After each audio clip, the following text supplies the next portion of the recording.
In 1984, the artist Prince was at the peak of his power, having channeled his musical genius, and I don't use that term lightly, through a whirlwind of musical genres and styles over the course of his first 5 studio albums.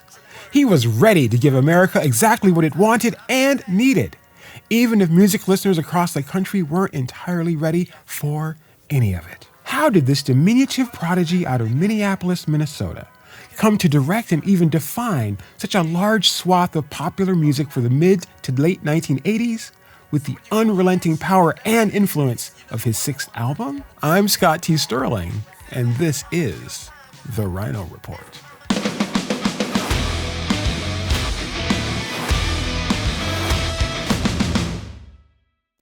It was June 25th, 1984, when Prince and his band, The Revolution, rocked the music world, remaking the pop landscape by tearing down the walls between black and white into one stunning and cohesive sonic statement. Blending blistering rock and roll with funk, soul, and so much more, the Purple Rain album rewrote the rulebook, and the industry of music would never be the same. Let's take a look back at this instantly classic LP with 3 fun facts about Prince and the Revolution's Purple Rain.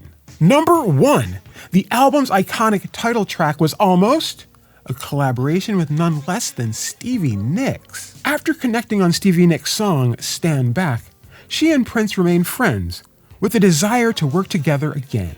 It almost happened with the song Purple Rain, which Prince wanted Nicks to play a hand in creating.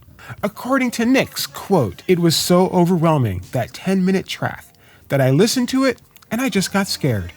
I called him back and said, I can't do it. I wish I could. It's too much for me. I'm so glad that I didn't because he wrote it and it became Purple Rain," end quote. Number 2, songs from Purple Rain have been recorded by a wide range of artists.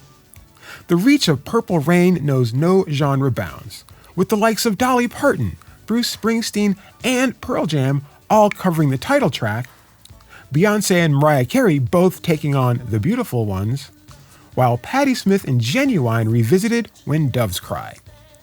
Rockers the Foo Fighters went in on Darling Nikki, while Incubus shared a version of Let's Go Crazy.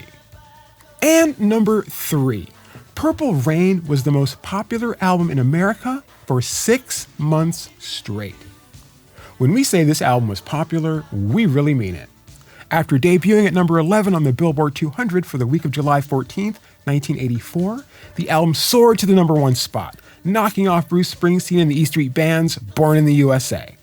Purple Rain stayed at number 1 for an astonishing 24 straight weeks, from August 4th, 1984 to January 18th, 1985. We're celebrating 40 years of this monumental musical achievement with a brand new Dolby Atmos mix of Purple Rain, available to immerse yourself in via participating digital partners. Revisit the album that won 2 Grammys, an Academy Award, 2 American Music Awards, and a Brit Award.